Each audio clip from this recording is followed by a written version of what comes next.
ಕರ್ನಾಟಕದ ಸಮಸ್ತ ಜನತೆಗೂ DVG voice ತಂಡದ ವತಿಯಿಂದ ನಮಸ್ಕಾರ. ಇವತ್ತು ಈ ವಿಡಿಯೋ ಮಾಡೋ ಉದ್ದೇಶ ಏನಪ್ಪ ಅಂತ ಹೇಳಿದರೆ, ನಿಮ್ಮ ಹೆಮ್ಮೆಯ ನಾಯಕ, ಧೀಮಂತ ವ್ಯಕ್ತಿ, ಅಜಾತ ಶತ್ರು ಎಂದೇ ಹೆಸರುವಾಸಿಯಾಗಿರ್ತಕ್ಕಂಥ SM ಕೃಷ್ಣ ಅವರ ಬಗ್ಗೆ ಮಾತಾಡಲಿಕ್ಕೋಸ್ಕರ ಈ ವಿಡಿಯೋ ಮಾಡಿದ್ದೀನಿ.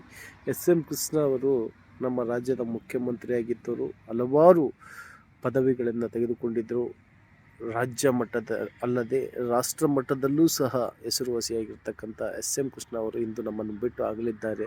ಅಂತಹ ವ್ಯಕ್ತಿ, ಧೀಮಂತ ವ್ಯಕ್ತಿಗೆ ಸರ್ಕಾರದ ಎಲ್ಲ ಸೌಲಭ್ಯಗಳು, ಅವರಿಗೆ ಸಕಲ ಸರ್ಕಾರಿ ಗೌರವದೊಂದಿಗೆ ಅವರ ಕುಟುಂಬಕ್ಕೂ ಸಹ ಆ ದೇವರು ಆರೋಗ್ಯ, ಐಶ್ವರ್ಯ, ಆಯುಸ್ಸು ಕೊಡಲಿ ಎಂದು ಬೇಡ್ತಾ, ಕರ್ನಾಟಕದ ಹೆಮ್ಮೆಯ ಧೀಮಂತ ನಾಯಕ SM ಕೃಷ್ಣ ಅವರ ಆತ್ಮಕ್ಕೆ ಶಾಂತಿ ಸಿಗಲಿ ಅಂತ ಕೋರ್ತಾ ಇದ್ದೀವಿ. ನಮಸ್ಕಾರ.